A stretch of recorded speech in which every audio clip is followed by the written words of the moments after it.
trading itu cuma buat orang kaya. True atau false? Wow, rapid questions. AI podcasting leveling up the game, bro. Oke, trading itu hanya untuk orang kaya. Tapi kan nggak mungkin semua orang langsung jago, right? Banyak yang kebakar duitnya atau stres waktu market turun. Kesalahan umum apa sih yang pemula sering lakukan dan gimana caranya manage risiko? Good questions, by the way, AI. Kesalahan pemula di awal atau kesalahan gue di awal waktu itu ya. Jadi Hi guys, welcome to my podcast video. So this is a new setup dan gue mau coba eksperimen hari ini podcast with AI. Jadi AI-nya gue namain Arise. Jadi si Arise ini bakal jadi host gue untuk podcast hari ini dan dia akan nanya seputar trading or investing ke gue ya. Jadi pertanyaannya mungkin basics, intermediate, or even advanced. Gue nggak tahu. Nanti dia bakal tanya dan dia akan melakukan opening and then closing all the podcast dari awal sampai akhir. So let's get into it. Hi Arise, can you start the podcast? Hey Aris, welcome to Podcast with AI. Senang banget bisa ngobrol bareng lo hari ini. Kita bakal bahas banyak hal menarik seputar trading dan investasi, terutama buat para pemula. So let's kick things off dengan pertanyaan pertama. Kenapa sih menurut lo orang perlu belajar trading atau investasi? Oke, kenapa orang harus belajar trading atau investasi? Dari manfaatnya ya, mungkin untuk orang yang ingin side income dulu, kalau gue sendiri, gue pengen uang tambahan, uang jajan tambahan dari kuliah waktu itu. Dan kuliah gue tahu gue belum bisa bekerja full time. So, kira-kira caranya gimana ya untuk gue bisa dapet side income? Dan salah satunya ya trading or investing, di mana gue bisa make money from the markets with the money I have. Jadi trading itu the art of making money with money ya. Jadi untuk semua orang yang punya uang dan ingin uangnya bekerja, menurut gue you can start with trading and investing. Dan ya itu the first reason gue memulai my trading and investing journey. Dan yang lainnya tentunya trading and investing itu fleksibel ya. Gue bisa trading everywhere, anytime, using my only phones and internet. Itu udah cukup. So yeah, the freedom to do it. Dan gue bisa make money-nya juga sesuai dengan uang yang gue punya. Jadi nggak ada cap ya. Kalau misalnya gue kerja mungkin gue akan dibatasi, ada limitnya, dimana gaji gue ya segitu-gitu aja. Kalau di trade ya semakin skills lo oke, dan semakin capital lo membesar, itu juga the results, the outcome itu juga bakal ikut membesar. So yeah, I think trading and investing. Wow, nice question and nice opening by the way, Arise. Thanks Aris, jawaban lo insightful banget. Trading dan investasi emang bisa jadi cara buat dapet side income dan kebebasan finansial. Aris, sekarang kalau ngomongin trading, pasti sering dengar istilah kayak stockbroker atau profit. Bisa jelasin nggak apa aja istilah penting yang harus dipahami pemula sebelum mulai trading? Istilah-istilah penting. Stocks, tadi lu sebutin stocks itu saham, jenis aset. Jadi jenis aset itu udah banyak kayak ada stocks, saham, itu bukti kepemilikan kita atas satu perusahaan tertentu. And then commodities itu ya komoditas seperti emas, oil, silver dan lain sebagainya. And then crypto, digital assets, Bitcoin kalau kalian pernah dengar, sering dengar lah ya harusnya. Itu salah satu aset yang diperdagangkan juga, Bitcoin. And then ada FX, forex, itu valuta asing. Jadi kita trade USD to yen katakanlah, atau yen to euro to pound sterling and so on. Nah itu FX atau foreign exchange atau valuta asing, falas ya. Kita biasa trade kalau misalnya kita mau keluar negeri, kita trade duit rupiah kita ke Singapura dollar katakanlah SGD. Ya itu kita trade FX actually. Di trading juga kita bisa trade menggunakan leverage. Oke, istilah lainnya yang perlu kalian tahu adalah leverage mungkin ya. Leverage ini adalah tools untuk menggandakan uang deposit kita atau margin. Kalau misalnya kita deposit senilai 1000 US dollars dengan leverage 100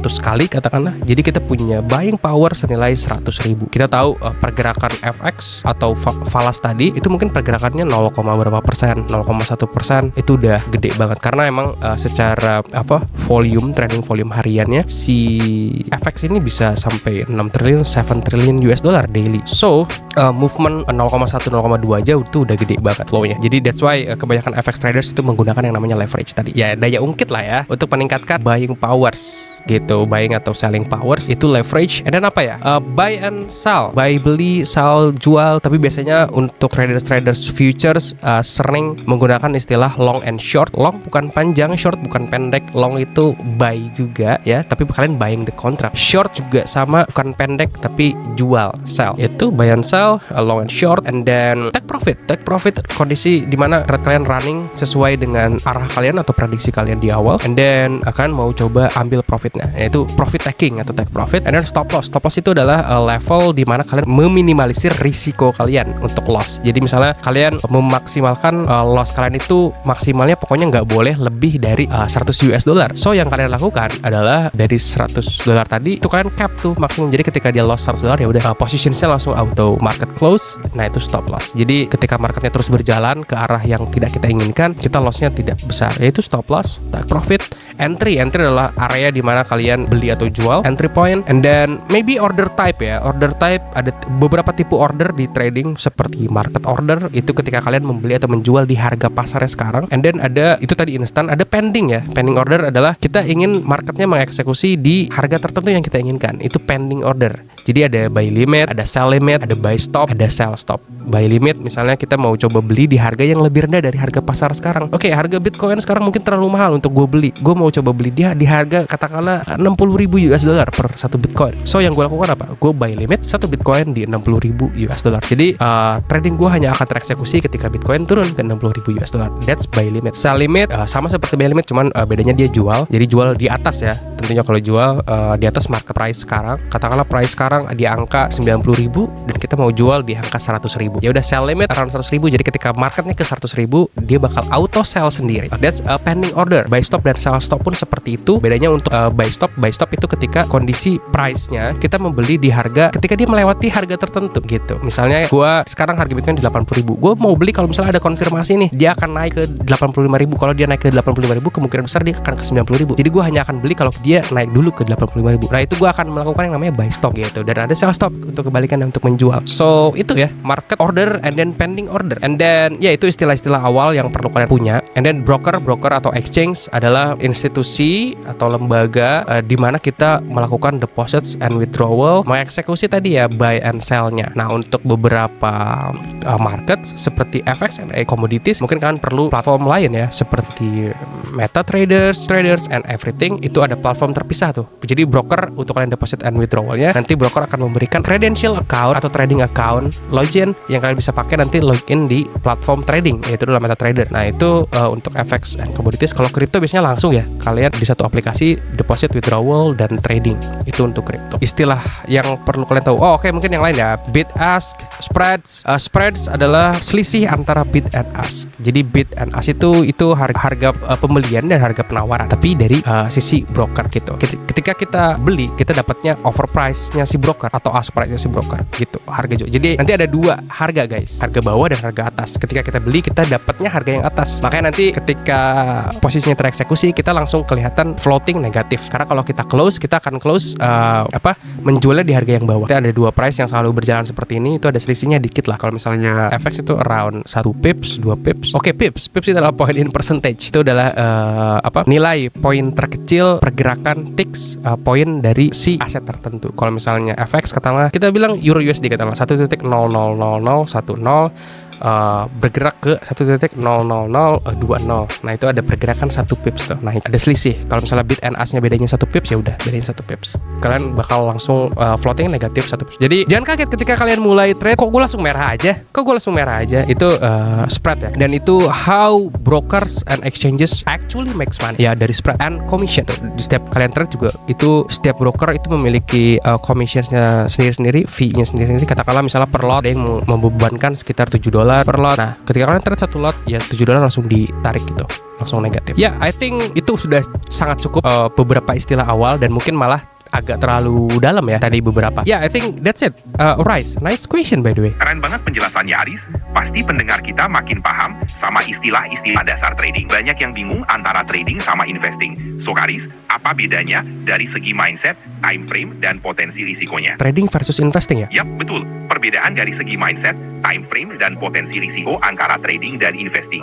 Bagaimana menurut lo, Aris? Trading jual beli dan kita bisa melakukan itu bisa setiap hari atau bahkan setiap menit ya trading. Jadi buy sell kita expecting buy low and sell high every minutes katakanlah atau every hours. That's traders mindsetnya. Kalau investing tentunya buy and hold. Kita melihat satu aset tertentu yang super undervalued dan kita melihat dia dalam waktu 1 bulan ke depan, 3 bulan ke depan, 1 tahun ke depan, atau bahkan beberapa tahun ke depan, 10 tahun ke depan, dia bakal going well, going up a lot. Nah itu investing mindsetnya. Jadi gue beli untuk gue tahan lama. That's investing. Dan untuk investing ya kalian bisa investing di banyak aset juga ya tadi. Bisa di saham, bisa di commodities, bisa di IPOs, ICO, and everything to investing. Nah untuk time frame, nah tadi time frame-nya jelas ya. Kalau trading kalian bisa trade per minute, per jam. Untuk orang-orang yang benar-benar kayak pengen punya income yang harian, itu possible di trading. Time frame-nya dia bisa bahkan menggunakan minutes ya. Kalau investing biasanya lebih dari 1 minggu, lebih dari 1 bulan atau bahkan tahunan ya untuk investing. So itu the mindset and then the time frame and then the potential risk. Tentunya kalau misalnya trading karena dia cepat ya higher risk compared to investing. Dan trading biasanya orang-orang melibatkan yang namanya leverage. Nah, orang-orang yang melibatkan leverage atau debt atau borrowing money from the brokers tentunya itu memiliki risiko yang lebih besar dibanding investing, di mana risikonya adalah kehilangan semua margin atau uang deposit kalian di trading. Nah gitu, kalau di investing kan kalian membeli suatu aset, ya udah kalian bakal punya asetnya terus gitu. Asetnya mau bergerak kemanapun ya udah kalian bakal punya asetnya. Kalau misalnya asetnya nanti naik kembali, punya value lagi, investment kalian bakal punya value lagi. That's the mindsets di time frame and then the potential risk ya untuk trading versus investing. Keren, jelas banget bedanya. Jadi pemula bisa nentuin mana yang cocok buat mereka. Aris, sekarang bayangin ada pendengar kita yang literally zero knowledge. Mereka nggak punya pengalaman, tapi pengen mulai. Langkah awal apa yang paling aman buat mereka? Oke, zero knowledge. Langkah awal pertama, learn. Before you earn, learn. And then after you take an L, you take a losses, and then you can earn. Jadi learn first, belajar dulu. Belajar ini gak hanya belajar melihat video seperti ini, podcast seperti ini, tapi kalian belajar secara praktiknya juga gitu. Do the actual tradingnya. Ya untuk menyelami pertama tentunya belajar ya. Setelah belajar kalian praktiknya juga kalian nggak harus menggunakan uang sungguhan dulu atau real money. Kalian bisa menggunakan dummy account atau demo money. Kalian coba trade in all asset, cobain aja kayak what's the different. Nggak ada salahnya untuk belajar apa commodities, apa itu FX, apa itu crypto, why people pilih stocks compare to misalnya gold, atau pilih gold compare to stocks. Kenapa orang-orang sekarang Gen Z banyak yang menggunakan apa yang invest di crypto, kenapa lebih suka trading futures trader. Nah kalian coba aja dulu semuanya, pahami dulu, nggak perlu pakai real money, use the demo account. So after you get all of it, kalian coba note down key pointnya apa aja, perbedaan apa aja, and then after that kalian pilih satu yang kalian suka, one markets yang kalian pengen dalemin lebih jauh, and then after that learn the technicalities ya tadi. After kalian belajar asetnya ya, what is it, what drives the market, apa yang bikin si price-nya move, terus siapa aja nih yang investing di sini, influencernya siapa aja, coba kalian follow, coba kalian dengerin, terus why they invest in that asset, itu dulu. And then baru ke technicalitiesnya adalah kalian download the apps, download the broker platform, download the exchange apps, semuanya kalian pakai, kalian coba trade, pahami dulu kayak how to buy and how to sell, how to actually own assets. Gue dulu awal mula beli Bitcoin waktu itu, and then gue download apps Bitcoin.id pada masanya ya di OG, and then beli dulu and tahan. Gue nggak tahu ngapain, turns out dia moving up, making money. Gue bisa sell, terus ternyata rupiah gue bertambah, and then gue bisa withdraw. Pahami dulu kayak deposit and then buy assetsnya moving up, kalian sell and then withdraw. You get to know that flow dulu. Udah dapat flownya, gue bisa ternyata make money in the markets. Caranya seperti ini ya. Your first $10 in the markets, itu yang akan ngebuat kalian hook dan kalian ingin belajar lebih di markets. At least for me kayak gitu ya waktu itu. Gue beginner lucks buy Bitcoin, and then Bitcoin going up ya, dari 3K to 20K, and then itu yang ngebuat gue hook di financial markets. And then ya gue learn so many stuff on the financial markets ya. Kayaknya gue terlalu lari kemana-mana ya. Ada yang belum kejawab gak? Gak masalah bro, semua jawaban lo insightful banget dan pastinya bermanfaat buat pendengar Aris. Oke, sounds good. Tapi kan nggak mungkin semua orang langsung jago, right? Banyak yang kebakar duitnya atau stres waktu market turun. Kesalahan umum apa sih yang pemula sering lakukan dan gimana caranya manage risiko? Good questions, by the way, AI. Kesalahan pemula di awal atau kesalahan gue di awal waktu itu ya. Jadi saat gue deposit, saat gue make money, a lot of money, masih paper lah, masih in the digital, masih in the PC. Gue nggak ada withdraw. Kesalahan pertama adalah gue coba-coba beli aset yang nggak gue kenal, buy because of the influence of influencers on any social media. Jadi FOMO, kesalahan mistake pertama, yang common mistake yang gue sering lihat di kebanyakan pemula adalah FOMO, fear of missing out, dan ikut-ikutan influencer. Jadi gak punya conviction apapun. Jadi beli ya gue karena dia beli, gue jual ya karena dia jual, gue trade FX gue karena dia trade FX, gue pakai leverage karena dia pakai leverage, and so on. Tapi dia nggak ambil juga the convictionsnya, the reasonsnya buy atau sellnya. That's I think FOMO pertama, the common mistake. Terus kedua, using big money at first ya. Oke, karena dia emang bisnisnya berjalan dengan baik dan dia ingin coba melipat gandakan uangnya di market, akhirnya dia langsung deposit everything, all in one assets atau a few asset, tanpa belajar lebih dalam, tanpa mencoba lebih dalam. Dia langsung deposit everything, all in, and then turns out the market's down, atau dia bahkan pakai leverage and then liquidated.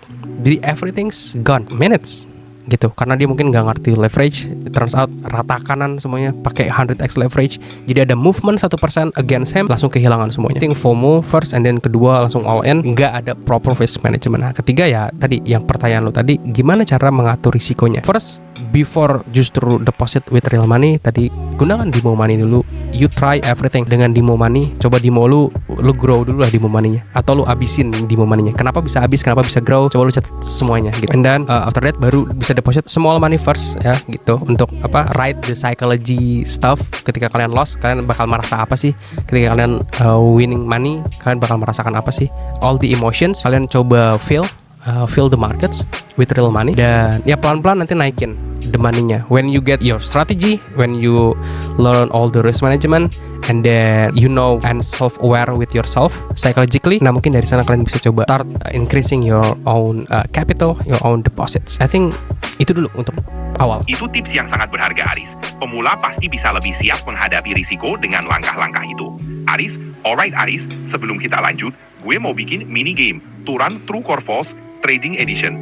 Oke, statement 1, trading itu cuma buat orang kaya.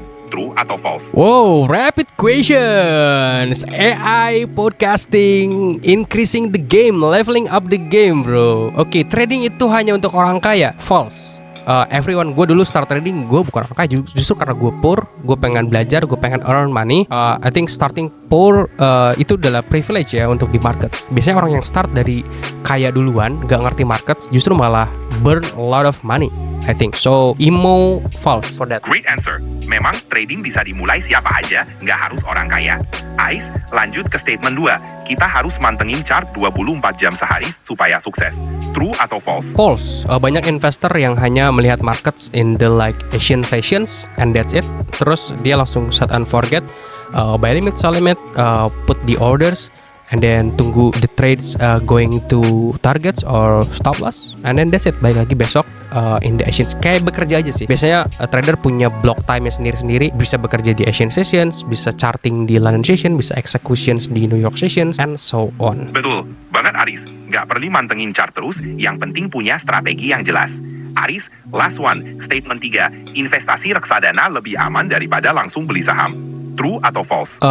Lebih aman, true, if you are know nothing ya, lu nggak tahu apapun, beli reksadana ya mungkin jadi shortcut untuk lu bisa invest di pasar saham, tapi tentunya it's limited ya, compare to you buying directly to pasar sahamnya.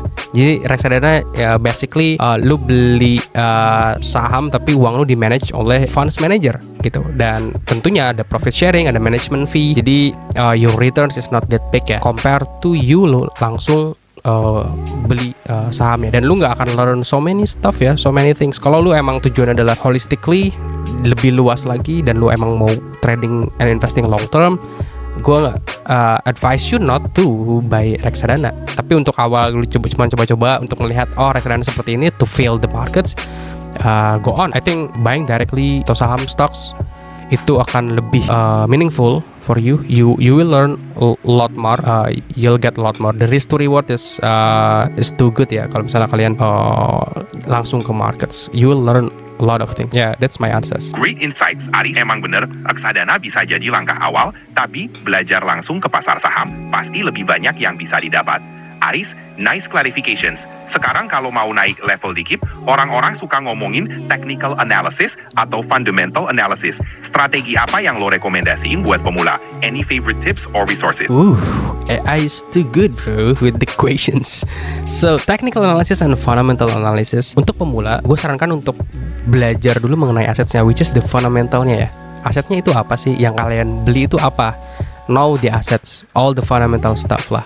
Ya, all the boring stuff juga, kayak the economy, apa nih yang kira-kira drives the market, apa yang ngebuat dia move gitu. Asetnya kalau kalian mau trade FX ya udah, berarti kalian belajar the macroeconomy on each currency, berarti kan seperti apa? Seperti inflation, seperti interest rates, the money supply, PMI, PPI, non-farm payrolls, unemployment rate, dan angka-angka itu, the fundamentals. Learn all those things. Apa sih itu dan kapan sih itu keluarnya, dan apa sih efeknya ke market and so on. Ya kalian pelajarin itu semuanya. Kalau misalnya kayak ke crypto, ya kalian belajar juga fundamental side of crypto seperti the community, the holder, siapa sih yang lagi pegang, terus on-chain transactionnya seperti apa, you analyze the on-chains. Kalau misalnya crypto, the utility, apakah tokennya utility token or just meme coins, ya itu kalian coba learn. I think first the fundamentals, get to know, gak terlalu deep banget, but to know your assets. Jangan beli kucing dalam karung. So fundamental first, and fundamental helps with the directions. Apakah aset tersebut in the long term, in the long run, in the higher time frame, dia going up or down, bullish or bearish secara directions. And then kalian bisa down to the technical analysis untuk mengoptimalkan entry kalian, mengoptimalkan buy and sell entry kalian. Jadi kalian misalnya mau beli di level tertentu, mungkin dengan fundamental kalian akan susah, kesulitan untuk leveling a certain level yang sekiranya bisa jadi tempat si price bisa reverse katakanlah. Oke, nah itu ada technical nggak perlu mempelajari semua indicators. Lu coba pelajarin aja support and resistance only. I think enough untuk awal. Where's the buyers lagi tunggu untuk beli, where's the sellers lagi tunggu untuk sales. Itu dulu dipelajarin untuk secara technical analysis, and then after that kalau misalnya gue udah tahu supportnya di mana, resistance-nya di mana, simple. Secara fundamental katakanlah ini bullish, secara fundamental asetnya bagus, gue mau beli. Nah sekarang ke technical, gue beli di mana? Support level, where's the support level, and that's it. Gue coba beli di support level and hold. Itu untuk para investor. Untuk para trader, kalian perlu yang namanya stop loss and then the targets level. Nah stop lossnya berarti kalian taruh di invalidation levelnya, yang sekiranya kalau misalnya supportnya broken, I think the price atau the assets masih bisa turun lebih jauh lagi. So ambil lossnya and then wait for more confirmation atau mungkin area yang lebih bawah lagi untuk lo coba beli. So that's fundamental and technical. Gue suka keduanya, gue pakai keduanya. But kalau ditanya ada nggak sih trader yang sukses fundamental only atau investor yang fundamental only? Ada. Buffett, who doesn't know him? Siapa yang nggak tahu dia kan? Buffett only use fundamentals and he's the best on his game, on investing game. And then ada nggak sih traders yang menggunakan technical analysis sendiri with no fundamental? Yes, banyak yang hanya menggunakan candlesticks and price actions only and then make it. Traders banyak juga gitu. Yang pakai keduanya sukses banyak juga. So don't be too fanatic in my opinion ya. Apalagi kalian start pelajari aja dulu semuanya. Nanti kalian bakal tahu sendiri kalian lebih cocok untuk menggunakan apa. Apakah technical sudah cukup buat kalian, apakah fundamental sudah cukup buat kalian, apakah keduanya cukup buat kalian. So I think fundamental and technical analysis, learn about it. Kalau kalian emang serius menjadi traders and investors, why not? So I think that's alright. By the way, nice questions. I don't expect you to asking all these good questions, bro. This is so good. Thank you. Senang banget bisa kasih pertanyaan yang seru dan bermanfaat, Aris. Lo juga kasih jawaban yang keren banget. Pasti pendengar kita banyak dapat ilmu baru. Aris, biar lebih relatable, boleh nggak share pengalaman pribadi lo waktu baru mulai trading sama investing? Kayak success story atau mungkin pernah rugi besar. Kita kan belajar dari kesalahan juga ya. At first, gue dulu nggak ada mentors, nggak ada apa. Literally langsung coba-coba aja dari uang tabungan kuliah. Dan kayaknya dulu gue ada uang hasil dari nge-YouTube juga. Gue pernah nge-YouTube di tahun 2017an ya. I did earn money from YouTube like few hundred US dollars, and then gue coba invest atau gue beliin Bitcoin saat itu di 2017. Oh, there's a max length reach, bro. By the way, conversation have a maximum length. Create a new chat to keep the conversation going. Oh, wow. Now I know. Okay, by the way, max length reach. Do you know my conversation obrolan gue tadi with Arise? Gue cuma pengen tahu aja sih, apakah lo bisa tahu konteks apa enggak? Oh, I can't see your previous conversations, but I do have context about your projects and goals.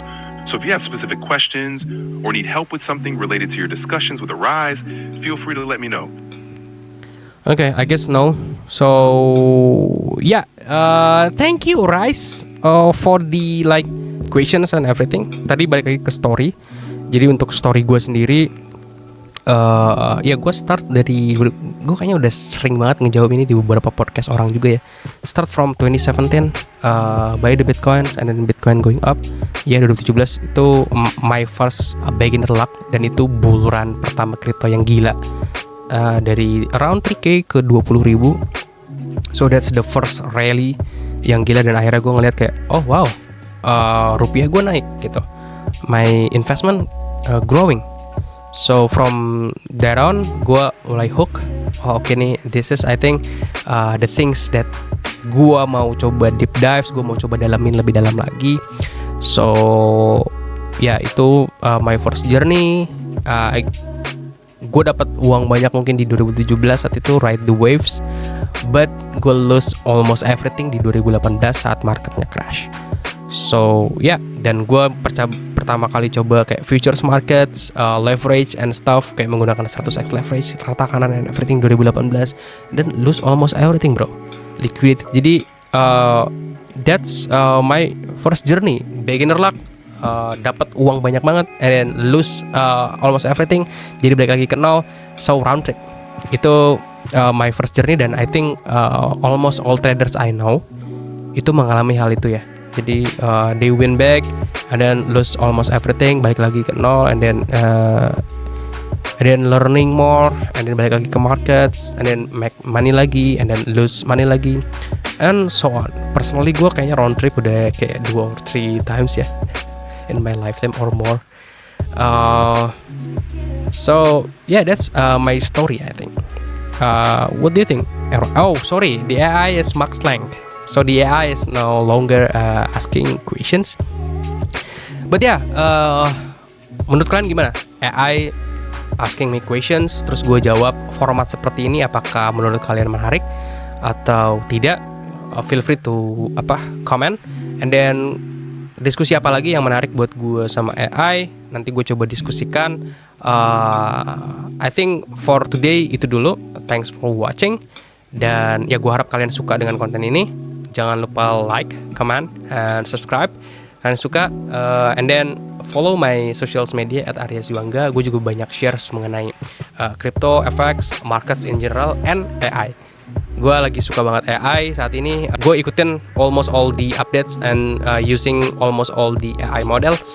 So yeah, follow me for more updates about AI and financial markets. Thanks for watching and see ya.